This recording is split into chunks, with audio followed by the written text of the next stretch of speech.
My name is Amy Williams, and I'm turning 30 this year. I work in an office for a local company. I still live with my dad because I haven't moved out yet. My mom passed away when I was young, and my dad and grandparents raised me. My grandparents used to run a small grocery store in our building. After my mom passed away, my dad, who was a chef, turned the store into a bakery.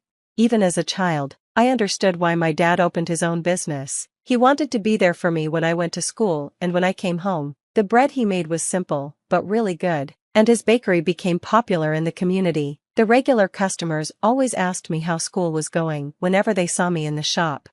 I missed my mom a lot, and sometimes I would cry myself to sleep, but my dad, grandparents, and many others showed me love, so I never felt alone or unlucky.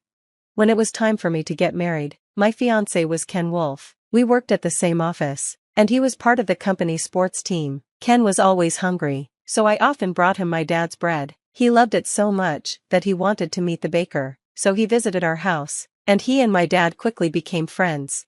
My dad often said, if I were a baker, I'd have a big dog. He really liked Ken, and they spent time together on weekends fishing or going to my dad's favorite bar. Sometimes, I joked, hey, I want to spend time alone with Ken too, but it was all fun, and we were like one big happy family.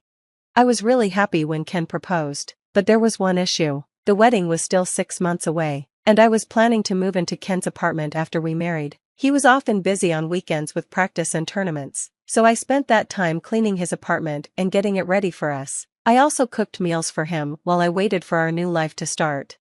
However, there was one problem. Ken's mom, Mrs. Wolf, started visiting his apartment. The first time she came, she immediately criticized the smell of bread in the house. It smells like bread in here. Do you even shower every day? She said as she barged in without knocking, using a spare key. I'm sorry, our bathroom smells like freshly baked bread. I replied, your bread smells awful. You should tell your dad to use better ingredients, like French butter or organic fruit. She sneered, well, he gets the butter from a local supplier, and the fruit is from a nearby store. I said, that's not good enough. Don't come crying to me when his business fails. She added, yes, ma'am, I said, just trying to stay polite. At first, I argued with her, but eventually, I stopped because it wasn't worth it. Even when I agreed with her, she would just get more sarcastic. Ken's mom often made rude comments about me. One time, she said, I don't know why Ken chose such a plain girl. I raised him to be good-looking, smart, and athletic. Her attitude was always negative. She looked strange, like she had a loaf of bread in her stomach, and her arms were like burnt bread. Every time she saw me, she sneered. It felt disrespectful, not just to me, but also to the bread my dad made. Once, she tried a bite of my dad's bread, but she didn't even finish it and instead showed off a fancy Danish she bought from a hotel. Ken's dad wasn't much better. He worked for a company with sales offices in the county. He was transferred to my town a few years ago, and I thought it was impressive that he was becoming influential. But like his wife, he looked down on us because we ran a small business. I could handle their rude behavior, but it slowly started to stress me out. Ken eventually got tired of his parents and moved out. Even though their house was close to his work, he did his best to protect me from them, but when he wasn't around, I couldn't do much. Honestly, if it weren't for them, I wouldn't even want to deal with such rude people. One day, Ken's dad called us over. He handed us a list of guests for the wedding. Here's the guest list, he said proudly. There are about 50 names on it. I don't know any of these people except for my family, Ken said. Ken's dad grinned. Isn't it great? My business partners want to come to the wedding. Ken raised his eyebrows, and his dad continued. We need to invite these people. We should keep 70 seats for our side and 10 for your colleagues. The rest can be for your family. Ken looked at him in disbelief. Why do we need to invite so many of your people? The venue can only hold 120, so we can't fit that many. His dad argued. It's only fair for us to invite more. The wedding of the eldest son is a chance to show off the family's power. Ken stared at him angrily. His mom chimed in. It's the custom in high society. If you were the eldest son in our family, you'd have to please a lot of people, unlike Amy, who's from a lower class. I stared at them coldly. Ken was furious, but I didn't want to stoop to their level. I looked at the guest list and then nudged Ken. It's okay, Ken, I agree with Mr. and Mrs. Wolf. Let's keep 70 seats for your side, 10 for our work friends, and 40 for my family. Is that good? Ken was shocked, but didn't say anything. I replied, "Yes, sir," pretending to be polite. Ken looked like he wanted to say something, but I dragged him out of the house. "I'm sorry, Amy. I promised we'd have a small wedding with just close friends and family," he said as we left. I reassured him, "It's fine, your parents would be there no matter what," and looking at the guest list, "It's not that bad." When I looked at the list, I saw some familiar names. I'm going to show them the true power of a baker's daughter, I thought. After all the disrespect they've shown me, I'm not going to let them walk all over me. I didn't want my dad to worry, so I kept quiet about their insults, but I realized I had to stand up for myself. If I didn't, they'd never respect me. Ken seemed surprised by how determined I was. Then he laughed and said, "That's my woman." Then I said, "Hey, can I suggest something?" Ken asked, "What is it?" I smiled and said, "We can get registered after the reception." Ken looked puzzled. "What?" I could see that he wasn't expecting that idea. Ken's expression was serious when he agreed to my suggestion. "Okay," he said. I wasn't sure what he was planning, but I trusted him. Finally, it was the big day, the wedding day of the Williams and Wolf families. The ceremony went smoothly, with everyone cheering as I walked down the aisle. When the reception started, I entered the hall with Ken, and the room erupted with cheers. The guests were excited, not just from my side but also from Ken's side. I could see the shocked faces of Ken's parents, especially his mother, who looked at me with disdain. I couldn't help but smile. The people Ken's father was proud to know, landowners and powerful figures, were actually all regular customers of my dad's bakery. They had known me since I was a child. "Amy, you've grown into such a beautiful woman," Mrs. Smith said. "Thank you," I replied. "I can't believe the girl who used to beat my son is now married." Mr. Brown laughed. "Oh, Mr. Brown," I chuckled back. It was funny, but at the same time, I couldn't help feeling embarrassed. These people were like family to me, so their stories about my childhood made me blush. I had almost declined Mr. Wolf's wedding invitation, but when I saw my name on the guest list, I couldn't resist. It felt good to see these familiar faces again. They were all friends and customers of my dad's bakery. As Ken's parents made their rounds greeting guests, I could tell they were hearing stories about me from my childhood. They must have felt uncomfortable, seeing how close my dad was to so many people in the community, while they tried to flaunt their power. The reception continued with speeches and toasts, and everything was going well, but then, something happened that changed the mood.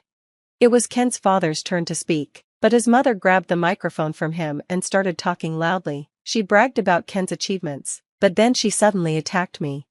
"Amy is careless, doesn't listen to anyone, and is showing off her flabby arms on her wedding day," she said, trying to embarrass me in front of everyone. Mr. Wolf looked horrified. "But she's the woman Ken chose," she added, smirking. "I will teach her how to be a good wife, right, Amy?" I wasn't going to let her insult me like that, especially not in front of 120 guests. I knew she wasn't my real mother, and I wasn't going to accept her as one. I didn't want to argue, but I also couldn't let her get away with this. I turned to Ken and jokingly said, "Well, despite Ken being a wonderful man, he likes rough and fat women. Guess I'm lucky, huh?"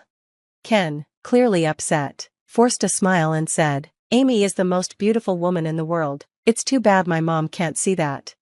Mrs. Wolf didn't stop there, but then my dad spoke up, his voice strong and filled with anger. "Is that all you have to say?" he said, glaring at Mrs. Wolf. "Amy may have lost her mother when she was young, but she grew up to be kind and caring. I won't forgive you for insulting her." Mrs. Wolf froze, stunned by my dad's words. "What can a baker like you do?" she sneered. "My bread fills more than just stomachs, it fills hearts," my dad replied. "Unlike you, who only looks down on others." Ken's mother was speechless, and Ken, furious, grabbed the microphone from her hand, took a deep breath, and turned to the guests with a perfect smile. Ken stood up and addressed the guests, his voice strong and sincere. "Thank you all for being here to celebrate our new life together. We're sorry you had to witness what happened today, but I'm truly happy to have Amy as my wife. She's kind, full of life, and loved by so many. I know some of you might be worried about her in-laws," he continued, with a slight laugh. The groom's side of the room cheered, and Mr. and Mrs. Wolf looked shocked. "Don't worry," Ken said confidently. "From now on, I'm cutting ties with them, and I'm going to take the last name Williams." "What?" Mr. Wolf gasped. Everyone in the room was stunned, including me. I hadn't expected this, and now I understood why Ken wanted to register after the wedding. Ken turned to his father-in-law. Mr. Williams, I'm not perfect, but will you accept me as your son? The room was silent, and all eyes were on my dad. He smiled warmly and replied, I've thought of you as family for a long time. Ken, welcome, please take care of my tomboy daughter.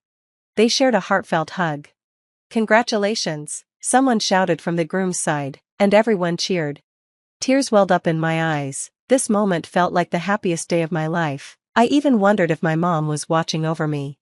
The next day, Ken followed through with his decision and changed his surname to Williams. I was a little worried he might regret it, but when I saw the relief on his face as he looked at his new driver's license, I knew he was happy with his choice.